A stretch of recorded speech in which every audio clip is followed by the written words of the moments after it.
Lord Lilly. Peter Lilly is a former deputy leader of the Conservative Party and joins us now. Very good afternoon to you. Just afternoon. Thank you very much. It's only just afternoon, yes. Thank you very much for joining us. Well, look, what do you make, first of all, of the criticisms from the left-wing flank of the Labour Party, John McDonnell, Zura Sultan and others, although now suspended over oh, goodness knows what, a last thing, the pro-Palestinian of some sort, I think.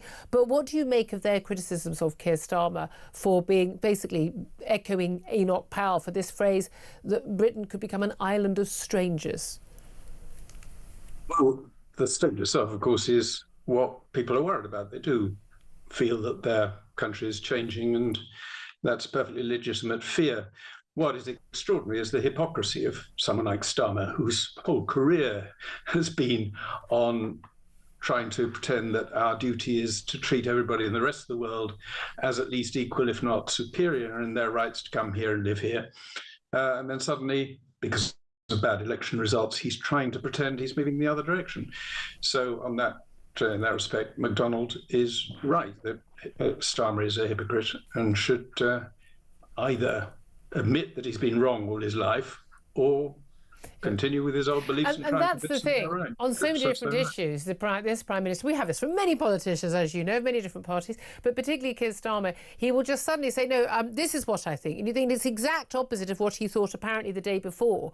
But no one ever seems to ask him, and he certainly never explains why he's changing. But why did he one moment think the economic benefits of migration were worth it, that there was no cultural impact, that everything was fine, and now suddenly he thinks it's a really bad thing and that something needs to be done about it? Why do you suspect he thinks that, or pretends to think that? That was question, what first attracted you to the multimillionaire so-and-so? You know the answer to that. What first attracted you to this policy? Well, it's seen that the reform did very well in the local elections. That's the sole reason he's pretending to have changed his policy. The substance hasn't changed very much. We're still, even on the most optimistic view of the impact of these changes, going to be allowing hundreds of thousands of people to come here every year, so that within every 2 or 3 years we'll have imported the population of Birmingham without any plans to build a new Birmingham anywhere to accommodate them. You were deputy leader of the party back in 98, 99. That was obviously when Tony Blair was in charge after that landslide in 97. It was under the Blair years, 2000 onwards, that we saw this explosion of immigration in this country. Again, exploded even more under Cameron, and then even more under Boris Johnson.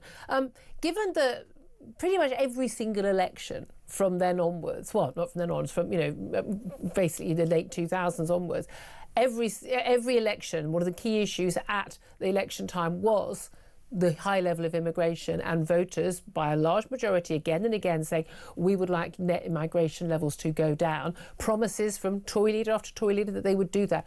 Why didn't Tory leaders bring immigration down? What was the motivation to not do that when that was what the voters told them to do? They were taken in by the arguments put forward by Blair and the CBI. It was Blair at the CBI conference in 2004, I think, who put forward the case that we had to have mass migration to promote growth and to fill shortages. And I wrote a pamphlet at the time in 2005 called Too Much of a Good Thing, debunking all these arguments and saying it wasn't true. Unfortunately, no one took any notice, and since then I've not been allowed on the BBC on these matters, which is another reason. Are you serious? You've not been invited on the BBC at all since? Not on these matters, of course not. No, nor on immigration, nor on net zero. Other matters they'll let me talk about, but none of those three for the last 20 years. So they've been part, you know, your esteemed station didn't exist in those days, so there was tended to be a monopoly of news. Yeah. So these arguments were believed. We've now had 20 years during which we've had the highest level of migration in our history, indeed equal to all previous migration put together, and the lowest rate of growth. So we know that theory was wrong. We've also started off, when Blair made this speech, he said there are 600,000 vacancies in the country. We need migrants to fill them. We've allowed several million workers to come here, and we now have 800,000 vacancies. Yeah. That shouldn't be any surprise to anybody, because each worker, say he produces £30,000 worth of value to his employer, who pays him £30,000. He then spends £30,000. So he creates as much demand for extra work and goods and services as he satisfies. So it was always going to be thus.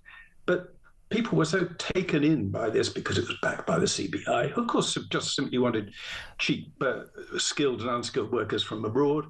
And we're glad to have a prime minister who argued that it was a good thing. Well, this is the thing. So even when we have, Conservative prime ministers elected not to do this, and even again, this Labour prime minister had to say they would bring immigration down, just because there's no way they would have passed muster last July with voters if they didn't. Certainly in those red wall seats that they won back from Boris Johnson's big win in 2019.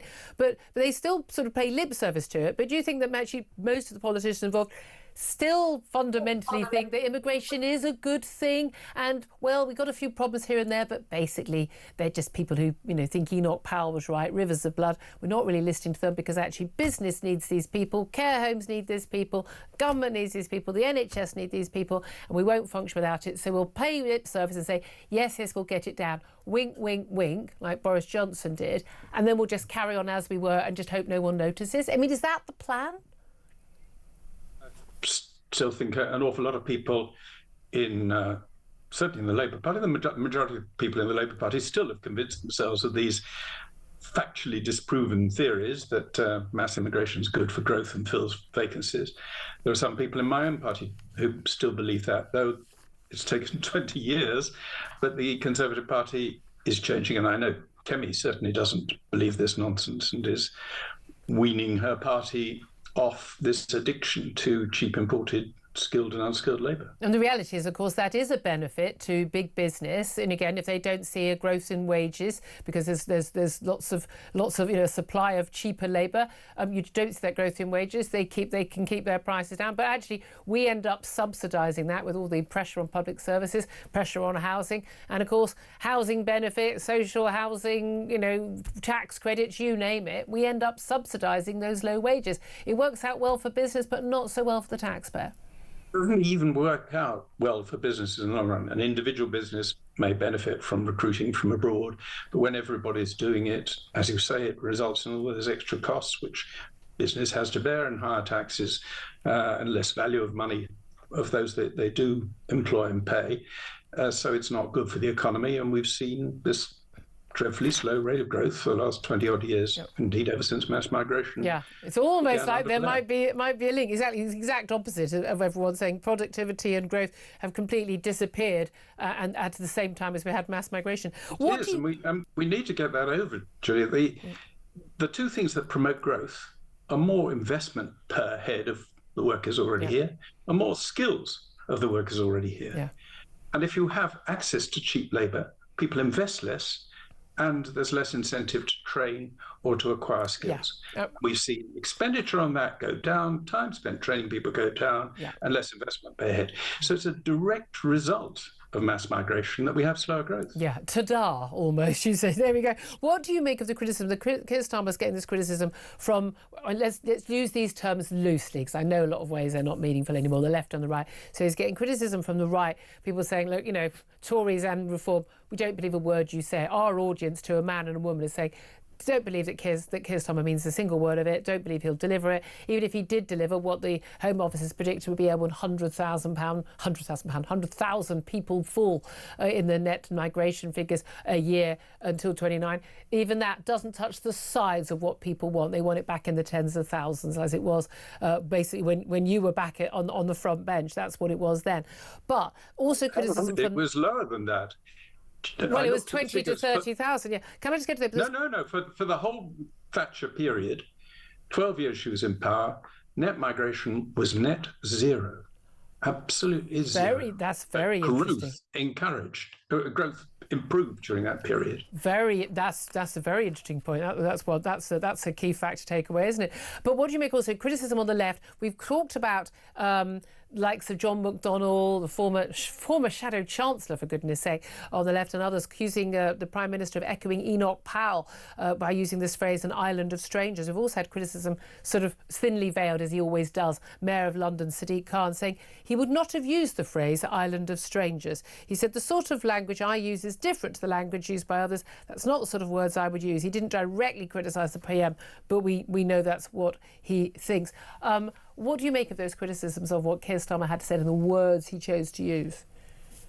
Right in pointing out that he is a hypocrite. He spent his whole life claiming that we are a racist country and most immigration law has smells of racism. And then he suddenly starts using phrases like that, which, if coming from someone else would pass without much notice because it's a lesser truth.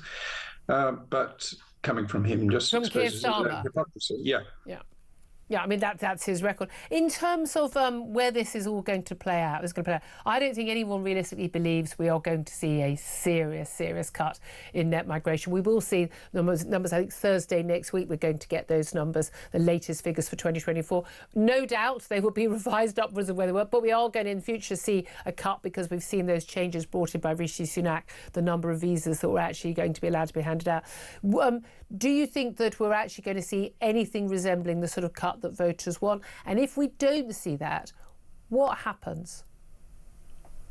We won't see that, nor will we see any significant reduction. There'll probably be a continuing increase in illegal immigration, which is only a small part of the big minority of the total, but it's very high profile and people particularly resent it.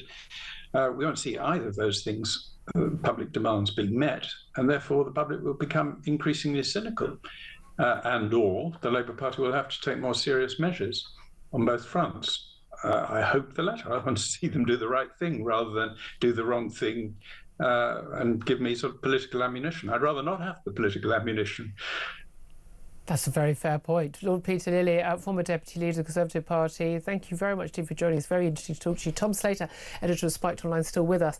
It's interesting that point, actually. I was looking back those figures with 20 to 30 net migration through most of those decades, but actually ahead of the big boom under Blair of net migration just massively exploding, and has done so ever since. But actually under Margaret Thatcher, that it was net zero. Mm-hmm. I mean, it just shows that this is a relatively sort of recent phenomenon, and so therefore people trying to make longer-term historical and people comparisons. often do that, don't they? Say we're a nation that's all a nation of immigrants. No, we're not. If you want to argue for migration or even mass migration, do so. You don't have to kind of pretend that 'twas ever thus. That's something that I really don't understand. No, in Shakespeare's time, everyone was black and Asian. I mean, they literally make that argument at the BBC. They're mad. I do think, unfortunately, there's not a lot of substance often to this debate. It's often kind of had on the level of platitudes and wanting to look like a good person. I think that's one of the primary obstacles to this Labour government being able to look credible and serious on this, is that whilst they know that they're trying to pitch themselves to working class voters across the country who care about this issue quite deeply, they are surrounded by people in their own party, in the media, the people who kind of set the political weather, regrettably, who haven't really thought about this very deeply, who still think in a kind of very vague virtue signalling way about it, and are the ones who can make a lot of noise. And I think it's so telling that what the conversation that we're having today is not what has Keir Starmer pledged and will it meet the problem. It's what language did he use and who is it upset. To be fair, we did talk about it yesterday as well, and whether or not you or I, not this station, but in general, a lot of that, that's I think quite interesting. But the conversation in BBC and Sky is always about did someone use some hurty words? Yeah, that is always the debate. I think even going further than that, not only do they not really believe it or accept it themselves, when they accept that, okay, the British public, including Labour voters, don't like mass immigration, they don't accept the reasons why. Yeah. It's because, same for Brexit, we'll accept it, but everybody voted for it as racist. I've never understood why you're racist if you want to limit the number of white people coming from Europe. I never got that argument. It always seemed to me to be spurious, but there we are. But I still think they fundamentally believe that anyone who says, I don't think it's a good idea to bring in a city the size of Birmingham into this country of new people from largely 86% or so, I think the last couple of years, coming from overseas, not from far overseas, not from the EU, very different cultures, language, religious backgrounds, and I don't think it's a good idea to bring that many people in every single year. That, economically, culturally, pressure on public services, you name it, everything. They fundamentally think that people who think that are just racist, xenophobic bigots. Yeah, that's what they actually believe. It's the kind of Kathy Newman reflex, isn't it? It's like, I'm concerned about immigration, so what you're saying is you're racist. No, I'm just concerned about housing, so what you're saying is you don't like immigrants. It just goes on and on next door. all the way down. And it's often from people who, to be honest, to the extent that they interact in this country, their life is so cosseted, rarefied, and insulated from any of the negative impacts of any of the policies the government is pursuing, that you wonder how they can have the temerity to lecture people about this issue or anything else. I still remember one of the reasons why I came to this topic very, very early, when I was absolutely, obviously, far-right, racist, bigots, all the words that are thrown in, was because I could see across the river to my patch in Bethnal Green. I worked on the East London Advertiser the first year after out of journalism college. Yes, I know, my so-called journalism training. And I love that. So I love that. My favourite is on Twitter, so-called journalist. It just makes me laugh. But I don't know what a so-called journalist is, but there we are. Government doesn't know what a so-called solicitor is, or even a so-called economist. But anyway, I digress.